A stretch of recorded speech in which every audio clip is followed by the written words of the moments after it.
de lo que para mí representa la gran oportunidad que tiene Venezuela de salir de esta narcotiranía. Y espero que estas reflexiones no luzcan una exageración. Digo esto porque viendo el panorama interno, nuestra obligación es informar con datos precisos a la ciudadanía venezolana que está siendo acosada por un régimen que, asesorado como está por la nomenclatura cubana, busca no solo que se desplome la economía, que han logrado más de 84 puntos del PIB, sino que también se termina de derrumbar el ánimo de un pueblo que tiene ya 22 años resistiendo esta narcotiranía.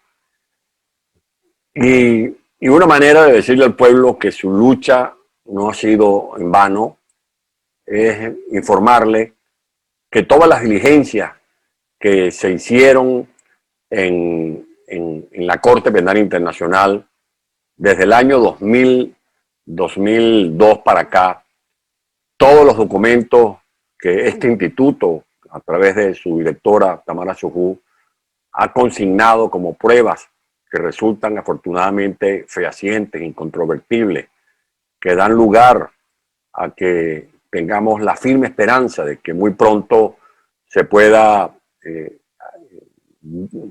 comunicar la admisibilidad para que pasemos al inicio formal de la investigación, representa un firme objetivo para todos los venezolanos. Vale la pena recordar que todo cuanto se viene haciendo está en el marco de la legalidad. Aquí no estamos haciendo disparos al aire. Lo que se ha denunciado está documentado en informes basándonos en los mecanismos convencionales y extraconvencionales de protección universal de los derechos humanos. Todo lo que tiene que ver con el código de funcionamiento, las normas, las reglas del Comité contra la Tortura, toda la guía que ofrece el Comité de Derechos Humanos, el órgano que se encarga de ventilar todo lo que es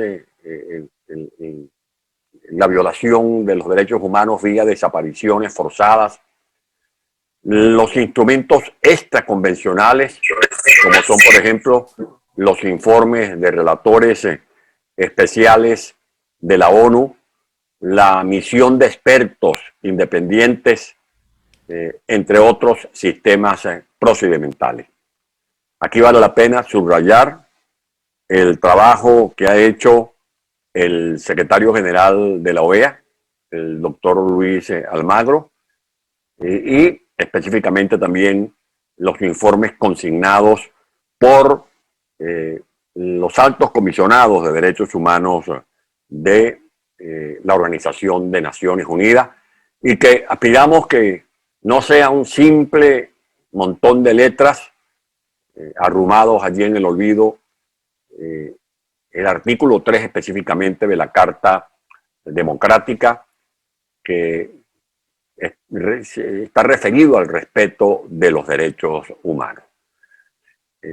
Ya es un hecho cierto que hubo un acto inédito protagonizado además por los estados partes, Canadá, Argentina, Perú, Chile, Paraguay, Colombia, que introdujeron denuncias señalando a personeros del régimen de la narcodictadura venezolana como perpetradores de crímenes de lesa humanidad. Y que la fiscal Bensouda, creo que este es el broche de oro con que estamos finalizando esta primera etapa del año 2021, dejó un informe en el cual confirma cosas como esta, que en Venezuela se están cometiendo crímenes de lesa humanidad. Dijo en su informe, en su punto de vista, la fiscal Bensouda, que se han confirmado encarcelamientos, que se han desarrollado mecanismos severos de privación de la libertad física en violación de las leyes y normas internacionales fundamentales. El caso preciso del artículo 7 del Estatuto de Roma, numeral 1, de esas cárceles que tiene su servicio la dictadura venezolana. En su informe, la señora exfiscal dijo que se cometen violaciones sexuales de gravedad en nuestro país, torturas, persecución de grupos identificables por motivos políticos.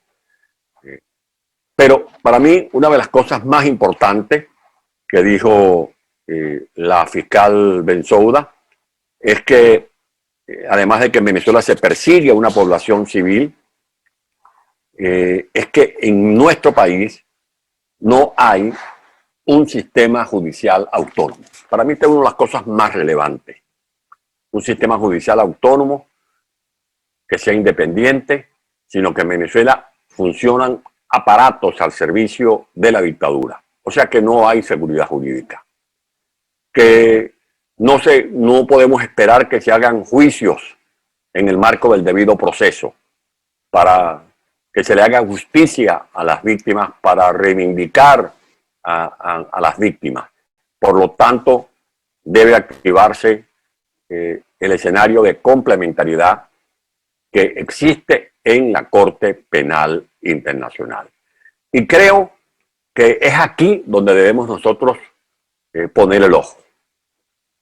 Sabemos que estos delitos de lesa humanidad no prescriben. Sabemos que la justicia tarda, pero llega. Y además debemos estar conscientes y decírselos con sinceridad a los que nos están viendo y escuchando que el régimen de Venezuela tiene muchísimos recursos provenientes de la economía oscura, de la economía negra, de la economía ilegal. El dinero que hace falta para dotar de insumos el Hospital J.M. de los Ríos, donde han muerto en los últimos días 14 criaturas. El dinero necesario para poner a funcionar los acueductos y así garantizar agua potable a la población que no lo está recibiendo en este momento. El dinero necesario para que los enfermos de diálisis o renales puedan hacerse sus tratamientos de diálisis. Ese dinero está al servicio del mantenimiento de la estructura criminal, de la corporación criminal que funciona en Venezuela. Y esa economía oscura que tiene dinero del oro ensangrentado, del arco minero, dinero del narcotráfico, dinero de la corrupción, cree que en la Corte Penal Internacional o en el tribunal que está discutiendo la extradición de Alex Saab en Cabo Verde, que allí todos tienen precio, no principio. Y creen que así como compran en Venezuela, así como doblegan en Venezuela, así como extorsionan en Venezuela, así como amenazan y hostigan en Venezuela a los disidentes, ellos pueden también estirar sus tentáculos hacia la Corte Penal Internacional o hacia Cabo Verde para evitar que este curso siga como todos lo aspiramos, para que haya justicia a los crímenes cometidos en Venezuela y evitar la extradición del testaferro de oro que opera sobre todo en México, que triangula dinero oscuro con Hong Kong, con Rusia, con Irán, con Turquía, etc. Esto lo digo porque esto no es fácil. Nosotros tenemos que seguir luchando para que haya justicia, para que Venezuela pueda zafarse de este instrumento delictivo que ha asaltado a los poderes públicos en Venezuela. Y finalmente, le digo a los que me ven y escuchan que el problema nuestro no solo atañe a los venezolanos.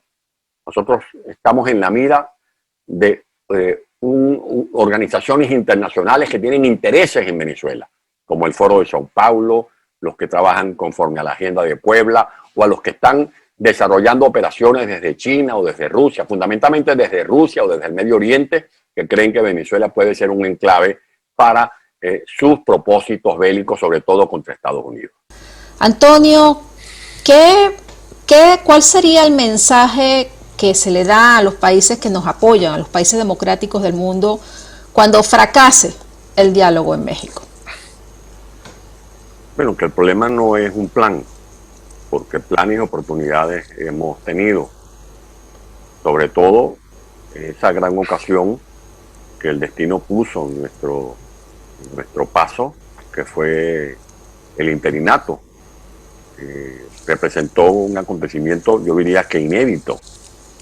Ni Simón Bolívar, ni los líderes que hicieron posible el clamoroso triunfo de la democracia el 23 de enero de 1958 llegaron a reunir o a acaudalar tanto respaldo como reconocimiento que hicieron cierto, verificado, 60 gobiernos del mundo libre, entre ellos potencias como Estados Unidos, Alemania, Francia, Canadá, el Grupo de Lima. Lamentablemente eso se desperdició porque se cometieron errores y yo no vengo aquí a crucificar a nadie, ni a colocar a nadie en una silla eléctrica, ni en una paila de aceite hirviendo.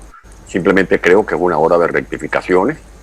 Así como decimos que solos no podemos e invocamos principios legítimos de la comunidad internacional para auxiliar a un pueblo que es víctima de este tipo de atropello, tampoco desunidos lo podemos.